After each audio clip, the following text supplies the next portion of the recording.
Radio Barcelona ha celebrado sus bodas de oro. Desde que la primera emisora de España empezó sus transmisiones en el edificio del Hotel Colón, han transcurrido pues 50 años al servicio de la radiodifusión española.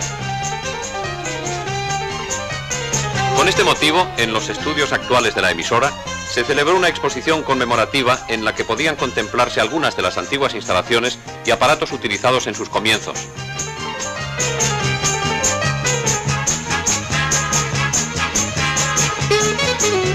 EAJ1, Radio Barcelona, pertenece a la cadena SER y sus emisiones son seguidas no solo en Cataluña, sino en otras muchas regiones españolas. Sus programas cara al público gozan de gran popularidad. En este intervienen los conocidos presentadores José Luis Péquer y Mario Beut.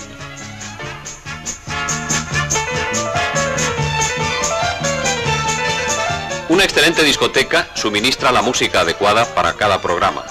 Uno de ellos es la novela radiofónica, seguida por un público numerosísimo, especialmente femenino. Coincidiendo con esta efemérides, tuvo lugar en el Palacio de Montjuïc la entrega de los premios Ondas que anualmente concede la Sociedad Española de Radiodifusión a distinguidas figuras nacionales y extranjeras relacionadas con la radio. Previamente, el director de Radio Barcelona, don Carlos Sentís, recibió distintas ofrendas.